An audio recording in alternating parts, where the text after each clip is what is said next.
প্রধান উপদেষ্টা কর্তৃক ঘোষণাপত্র পাঠ করা হবে। আমরা বিশ্বাস করি এই ঘোষণাপত্রের মধ্য দিয়ে এই জুলাই আন্দোলনে যে ছাত্র জনতার নেতৃত্বে এই আন্দোলন সংগঠিত হয়েছিল, প্রতিটি স্টেট যারা রাস্তায় দাঁড়িয়ে জীবন দিয়েছিল, এখানে কুলি মজুর, দিন মজুর, প্রবাসীদের অবদানগুলো ছিল, ব্যবসায়ীদের অবদান ছিল, সকল ক্ষেত্রে ছাত্রদের নেতৃত্বে সর্বব্যাপী এক গণ জাগরণ, গণ বিস্ফোরণ যে দাবানল জেলে উঠেছিল, সেই মানুষগুলোর স্বীকৃতি এই ঘোষণাপত্রের মধ্যে অবশ্যই অবশ্যই থাকতে হবে। যদি কারো পারপাস সার্ভ করার জন্য এই ঘোষণাপত্র দেওয়া হয়, তাহলে ছাত্র জনতা সেই ঘোষণাপত্র ঘৃণাভরে প্রত্যাখ্যান করবে। আল্লাহ রাব্বুল আলামিনের দরবারে লাখো কোটি শুকরিয়া আদায় করছি। আজকে ঐতিহাসিক ৩৬শে জুলাই, যেটা আমরা গত বছর থেকেই নামকরণ করা হয়েছে। আলহামদুলিল্লাহ, আল্লাহ রাব্বুল আলামিন আমাদেরকে আজকের এই দিনে একটি বছর আমরা পূর্ণ করতে পারলাম। আল্লাহ রাব্বুল আলামিন একটি ফ্যাসিবাদ মুক্ত বাংলাদেশে আমাদেরকে প্রবেশ করার তৌফিক দিয়েছেন, এজন্য মহান মুনিবের দরবারে লাখো কোটি শুকরিয়া আদায় করছি। আলহামদুলিল্লাহ।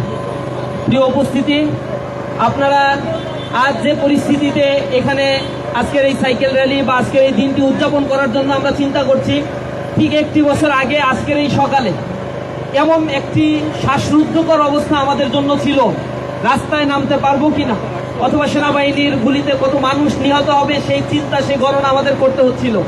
আগের দিন রাতে আমাদের ঘুম হচ্ছিল না, পরের দিন সকালে কোন স্পটে কোন ভাইয়েরা দায়িত্ব পালন করবে, কোথায় কিভাবে কাকে রিস্কি থেকে মুক্ত করা সম্ভব হবে, আমাদের সেই চিন্তা করতে করতে সকাল পার হচ্ছিল।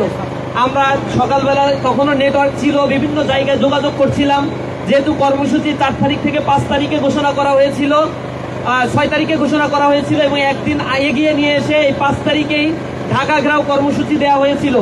সুতরাং সারা দেশ থেকে মানুষের আসা যাওয়ার ক্ষেত্রে আমরা কোনো ধরনের সুযোগ তৈরি করতে পারি নাই। হঠাৎ করেই আমাদের এই কর্মসূচি রাতের বেলায় দেওয়ার ফলে আমাদের কাছে এটাই কনফিডেন্স ছিল যে আসলে ঢাকার যে মানুষরা রয়েছে তারা যদি রাজপথে নেমে আসে তাহলে আগামী দিনে হয়তো একটা সুরাহা হতে পারে, অন্যথায় আবার আওয়ামী ফ্যাসিজম আমাদের উপরে সেই দমন নিপীড়ন এবং হিংস্র তাণ্ডব তারা চালাবে। আল্লাহ রাব্বুল আলামিনের শুকরিয়া, সেদিন দুপুরে প্রায় 11টার পরে যখন রাস্তায় মানুষেরা নেমে এসেছিল, সেদিনও অনেক ভাই শাহাদাত বরণ করেছিল, তাদের জন্য আল্লাহর কাছে দোয়া করি।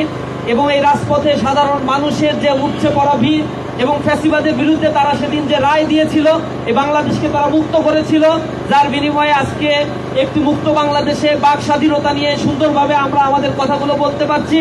আমরা সেই শহীদদের জন্য দোয়া করি। এই শহীদেরা হচ্ছে আমাদের গর্ব, এবং শহীদের রক্তের মধ্যে আমরা কোনো ভিন্নতা দেখতে পাই না। আমরা এই 5 আগস্টে এখানে দাঁড়িয়ে ঘোষণা দিচ্ছি, প্রতিটা শহীদ এ বাংলাদেশের সম্পদ, এবং তাদের রক্তের বিনিময়ে আমরা এই নতুন বাংলাদেশকে গড়ে তুলব ইনশাআল্লাহ। আজকে বিকেল 5টায় প্রধান উপদেষ্টা কর্তৃক ঘোষণাপত্র পাঠ করা হবে।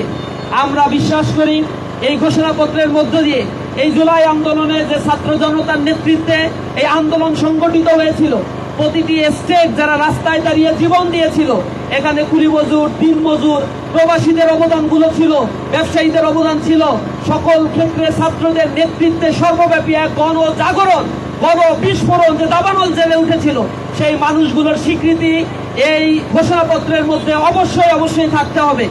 যদি কারো পারপাস সার্ভ করার জন্য এই ঘোষণাপত্র দেওয়া হয়, তাহলে ছাত্র জনতা সেই ঘোষণাপত্র ঘৃণাভরে প্রত্যাখ্যান করবে। আমরা আশা করি এই ঘোষণাপত্রের মধ্য দিয়ে এই বাংলাদেশে নতুন এক বন্দোবস্ত, নতুন এক দিগন্তের উন্মোচিত হবে ইনশাআল্লাহ।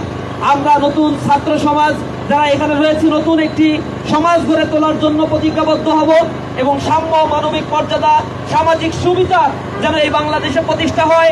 বৈষম্যের বিরুদ্ধে যারা আমরা রাস্তায় নেমেছিলাম, এই বৈষম্যহীন একটি বাংলাদেশ গড়ে তোলার জন্য সকলে অঙ্গীকারবদ্ধ হব। আমরা ঘৃণা ভরে প্রত্যাখ্যান করি দলাদলি, চাঁদাবাজি, হত্যা, খুন, গুম, ধর্ষণের মতো অপরাজনীতির কবর রচনা করতে চাই এই বাংলাদেশে। এই সাইকেল র্যালিতে যারা অংশগ্রহণ করেছেন তাদেরকে অন্তরের অন্তঃস্থল থেকে ধন্যবাদ, মোবারকবাদ জানাচ্ছি।